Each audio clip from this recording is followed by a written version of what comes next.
Good afternoon, everybody. It is meteorologist ENSO weather forecaster, you guys, and welcome back to another video. Hope you guys are all enjoying your Monday afternoon. If you guys are wondering why I'm posting on a Monday this early, it's because I actually am on fall break this year, for those people who don't know. So, if you guys are still in school right now, just watch this video in the afternoon later. But guys, today is a very, very exciting upload for me, and also I think it's very exciting for most of you guys too.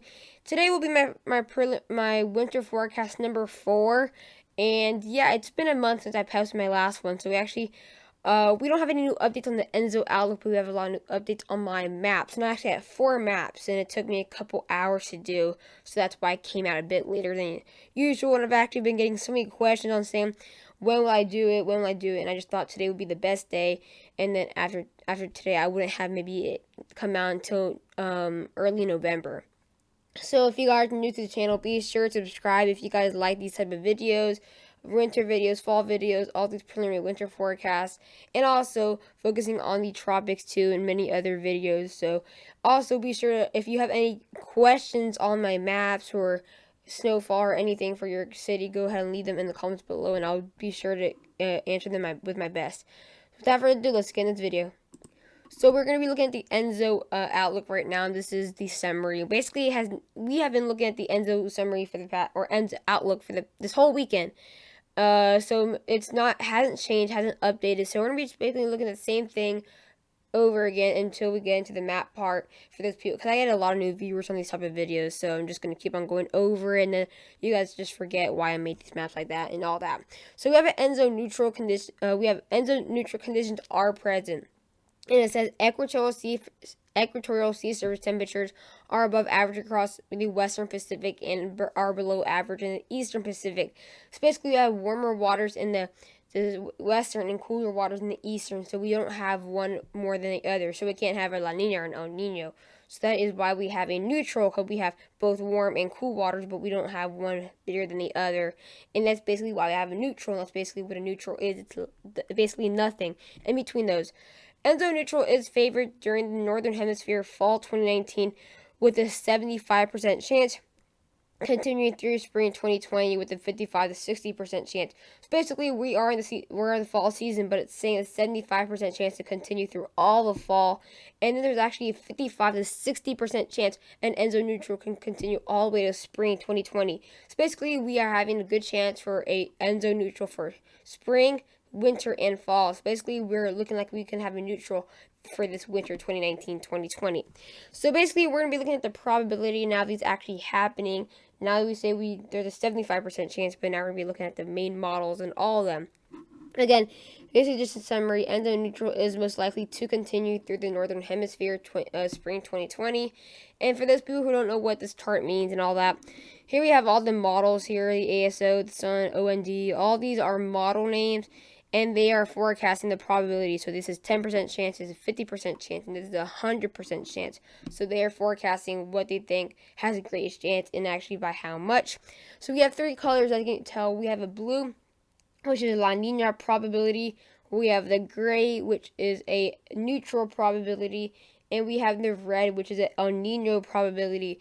And as you can tell, the blue color is the lowest by far. And again, that's La Niña. So again, La Niña has not really been a huge talk since July of winter. In July and June, we really thought we're going to have La Niña. But then it went down to a El Niño and then a neutral. And there's a possibility it maybe spikes up the possibilities of La Niña with these cooler waters becoming a bit widespread. I'm actually not going to be showing the temperature or analysis in the Pacific, because I don't want to make this video like 25 minutes long. It's still going to be long enough with my 4 maps. And as you can tell, we have up to an 85% chance with the neutral. So basically, the neutral is way out there. Every single model shows neutral over than 50%. So basically, they are really saying there's going to be a neutral this winter, especially look all the way to an 85% chance. They are really confident in this happening. As you can tell, the La Niña and El Niño are way down there. Now we're going to be looking at the model outlook. So we're going to be looking at all the models here. I'm not going to be describing this too much because I think I waste too much time describing all these models and what means that. I don't want to make this video too long because I know you guys are really focused on the maps, not really this part. So I'm not going to describe this too much, and I will spend a good amount of time on the maps itself. So basically, we're having multiple models out here forecasting what they think. This is actually not probability. We have a lot more models here. And what a El Nino is, it's above 0.5 Celsius. So anything above this is an El Nino. Anything below negative 0.5 Celsius is La Nina. So here are the lines. Anything in between these black lines is actually a neutral. So you can tell we have most of the models out here for a neutral, and we have some with the El Nino. And we actually have one model showing La Nina. Earlier, the last advisory, we didn't have any showing La Nina. So there is that little possibility it does go up a bit more with these cooler waters become a bit more widespread again. We are having more models coming into the negative ONIs. So like negative 0.4, is it negative 0.3? Like that is a sign a bit improvement La Nina. Again, so far basically what this is also showing is this neutral is by far the most forecasted and to exactly happen. And I can tell we actually have a lot of them, just a lot of models out here. So basically, if you're confused, all you need to know right here is most of the models forecast neutral too here. Now for those people who know, now that you guys know what an El Nino is and how to describe it, if many of you guys still don't know, since you guys just learned like 2 minutes ago, most of you guys probably didn't have the time to research what it brings to the United States. If you guys know, then that's great. But basically what an El Nino brings, it favors the south more than the north for cooler and wetter conditions. So it brings in a subtropical jet stream that dips in with this low pressure system right here, which keeps it down there. It actually brings in tropical conditions, as you can tell. It brings in very wet conditions for the Southwest. And many of you guys who live in the Southwest know how dry it gets in the winter sometimes. And you guys always complain when I make snowy videos on the East. You guys say, it's so dry in the West. Well, if you guys are really tired of that, you're probably going to want to hope for El Nino every single winter, no matter what. Because that's where we're going to get more precipitation and maybe even cooler conditions at some time. So that means more snow, more ice, and actually more snow events in general. Because again, more precipitation and wet. It doesn't mean just wet rain. It means also maybe some snow and sleet. Could happen a bit more. As you go more eastward into the south central, into the southeast, it actually brings in cooler conditions in the blue. And this is not only just for the south and like southeast, and I mean southeast, I mean North Carolina, northern Georgia, areas in Tennessee. But this is not forecasting just southeast. It actually forecasts better, cooler conditions and snowy events for the deep south. And I mean deep south, like central Texas, southern Louisiana, most of Mississippi out there, Florida, southern Alabama, southern Georgia. All these areas are in the deep south. And they barely get snow every year. Northern Georgia, we get snow every year. Even if it's flurries, we still get snow every year. It doesn't mean it's a lot. But areas in Baton Rouge and those areas don't get much snow. So if you're in the southeast, including me, I always wanted El Nino every single year because I want those cooler conditions. We get more snow, more cold blasts, so it's just great. It brings the opposite conditions though. Again, here we have that low pressure system that brings in very warm conditions and for areas from the Midwest all the way to the North Central. So you're going to see possibly less snow and obviously warmer conditions, and then obviously in the Ohio Valley, it would bring in dry conditions, which again we'll see less lake effect snow in those areas. But with the La Nina, it's the complete opposite. It actually brings in very dry conditions from the southwest all the way to the South Carolina area. So again, if you guys are there in the west complaining about how dry it is and how warm it is, if it's La Nina, you're not going to really hope for anything. Once it's La Nina, it's kind of over unless it's a historic weird La Nina or it changes to El Nino like within a second. But again, it's also going to bring very warm conditions from all the way to Oklahoma to the areas of southern Virginia and also the areas of southern Texas. So we'll just have less snow, warmer temperatures, less wintry than usually seen in El Nino. And then, of course, it actually has a high pressure system because, again, it's the opposite, which brings in these polar or Pacific jet streams. And then that brings in also the polar jets with this high pressure system continuing to bring in cooler temperatures and more cold fronts, which will obviously keep this warmer air right here and stay there really unless this ridge changes at some point. But it brings in cooler temperatures right here through many areas in the north central, and it actually moves in eastward or northeastward. And actually, La Nina, we have a lot of nor'easters with this because there's wet conditions out here for the Tennessee Valley and Ohio Valley, and that causes the cool air to meet with the wet, which does cause snow as it moves northeast. So now we're going to be starting to look at my maps here. Oops, I do not want to. Oh, wow. Hey, sorry, guys. I actually spoiled a little bit. But this is actually the precipitation map. You guys don't, I don't know if you guys really care about this, the precip as much as like the snowfall and all that. But I just wanted to, for those people who are wondering what to see, how much precip, because again, we saw what La Nina and La Nina and El Nino bring. But again, with neutral, it's actually unpredictable when it comes to, like, if you're in the middle of summer, you can already know what El Nino brings or what La Nina brings. But every neutral is actually different. So basically with this year, we are looking like we are, here we have my colors again. If you're in the first shade of green, you're slightly above average precipitation. If you're in that second dark green, you are in the above average precipitation. If you're in that first shade of brownish, light brown, you're slightly below average precip. If you're in that second shade of brown, you are below average precip. That's how my maps work in the little bar area. So again, here we have all the way from North Dakota coming through the areas of Oklahoma through Georgia. Basically, much of the east will be seeing above average precipitation, including the areas of the Appalachians. And for the Appalachians, we will definitely see a lot more above average precip out there with possibly more snow events. Again, it's not going to be the whole southeast. It's going to be more of that central heart of the Appalachians out there in West Virginia and the Great Smoky Mountains, really in the Tennessee area and Georgia. And again, so basically, generally, we're going to have a lot of precip from the eastern United States here. And now we look at the west, we're going to have opposite conditions. We're actually going to see a bit drier and warmer with this type of neutral. Again, it's kind of looking like more of an El Nino, but again, El Nino will be a lot cooler in the southeast, and the heart of the cool air will be in the heart in the southeast. But again, we'll have slightly below average precipitation from Oregon all the way to Arizona. Again, it won't be a huge difference. Like not that you're gonna have droughts. It's just slightly below average precipitation, maybe by like 5 inches, maybe.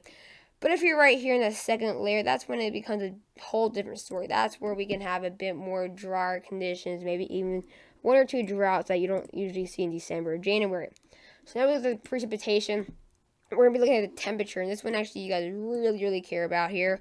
So again, if you're in that first shade of blue, that's very bright blue, you're in slightly below average slightly below average temperatures. If you're in that second shade, you're below average. If you're in that third dark blue, you're way below average temperatures based on your average, of course. And then we actually have not a first shade of above average, maybe even a second shade, which means above average.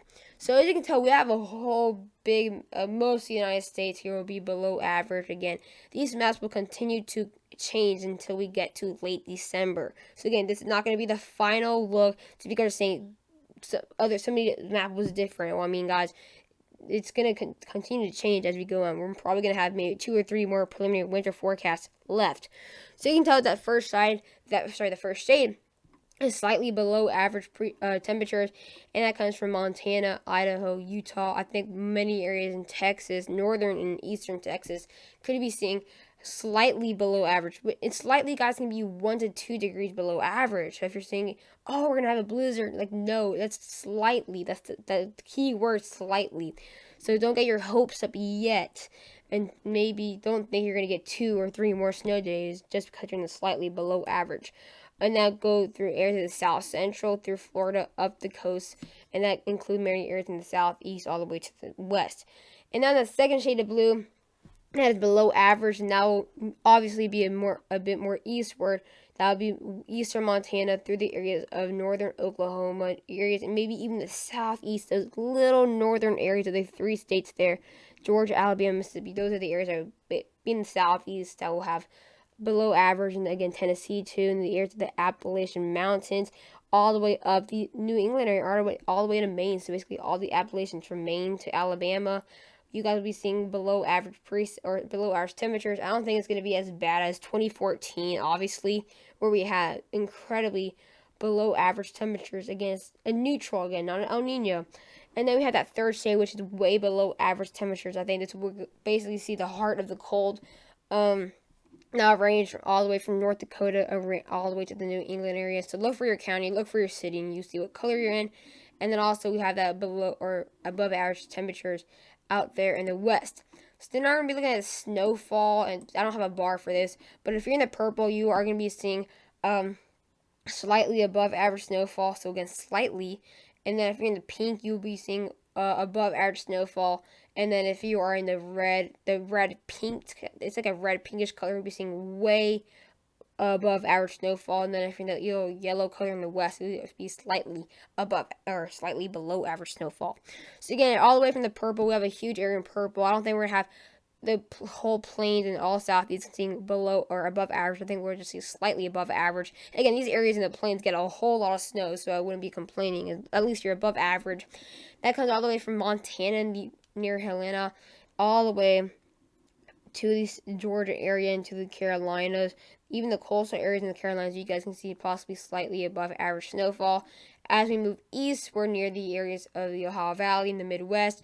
That would start all the way from Duluth, Minnesota, through all the way, maybe near that Knoxville area through Raleigh. I think, yeah, Raleigh, you guys can get a bit more snow there. So again, that's above average snowfall.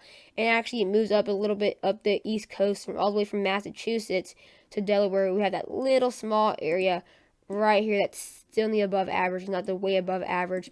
So yeah, if you guys are right here, you're in the above average, not way above average. And then that little pinkish color, reddish color, we have way above average for many areas in the New England and mid-Atlantic. Again, I think that might be the region that has way more snow than their average usually. And that's from the northern area of West Virginia and the Appalachians all the way to the New England area in Maine. And then again, we have that slightly below average snowfall out here for the areas of the west, so Oregon near all the way to Arizona, again, a bit more drier. So now is the moment you guys have been waiting for.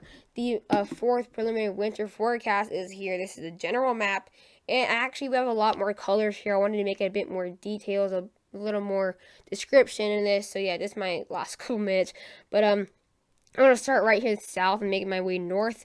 So in the little very bright green from areas of the south, from Florida all the way to Texas, through the areas of coastal South Carolina. I think that's where we'll have chilly rain, so I think it'll be chilly, but it just won't be cold enough, or not cold enough every time to have that snow and ice, or maybe just a little bit sleet.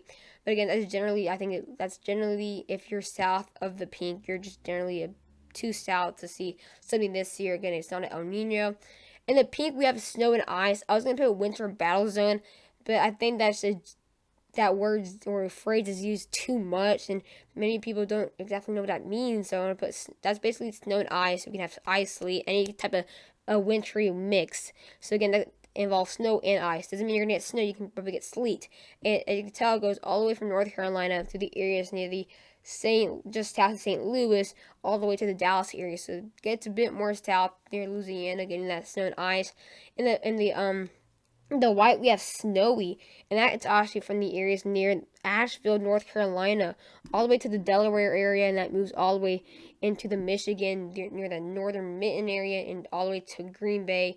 We can have snowy all across this area in the Ohio Valley and North Carolina Valley. I think we're definitely going to be seeing a lot more snow this year. In the dark red, we have blizzards, and we're definitely going to have nor'easters / blizzards up there from West Virginia all the New England. Again, way above average snowfall through the areas. Very cold, so it's going to be possibly the heart of the winter, the heart of the winter conditions will be in the Northeast for sure.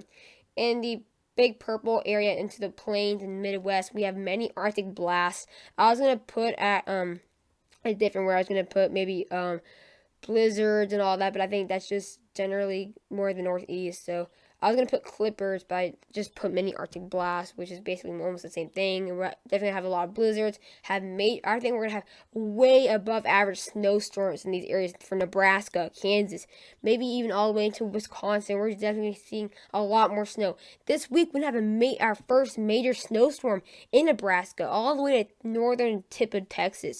So it's going to be crazy this week, and I'll post on that after this. Maybe tomorrow. And that yellowish color, we have a flip-flop, so that'll kind of be doesn't really a huge description. With the flip-flop, it's kind of a little bit different. You can go from cold to warm at times. So if you're in the flip-flop, you can possibly see below average to an above average temperatures within a week, or snowy to incredibly dry within a week. So if you're in the flip-flop, actually, you're not going to have a specific thing. You're going to have multiple things this winter. So it's kind of iffy. In the bright blue out there in the west and the Rockies, we have cold at times. So it's not going to be, again, we have in the areas in the Rockies, we have them in the slightly below average temperatures. If you saw that, they're in the first shade, really. So they're not going to be below average the whole time. They'll be cold at times. We're definitely going to have a lot of cold blast there, but it's not going to make it below average the whole time. Not as cold as the Midwest there. That's why you have them slightly below average. In the Pacific Northwest there for Washington and Oregon, we have that chilly rain. I just didn't type it again because it's right here in the south. And then the last color in the orange in the west, from all the way from New Mexico to southern Oregon, we have warm slash. I was gonna put warm slash dry, but again, as you can tell, these areas you can be so close to snow and ice. You can be from snowy to blizzards, from like cold at times to flip flop, from flip flop to warm. So it's really it really matters where you are, because you can be from maybe to warm to flip flop, or to warm to cold at times. So it's a huge difference, but. I hope you guys really enjoyed this video. I actually put a lot of work into this one. I put a lot into all of them to get. Of course, it took me a couple hours, and I do apologize for making a month span. I just don't want to put them so close to each other. So yeah, hope you guys enjoyed the video, and bye guys.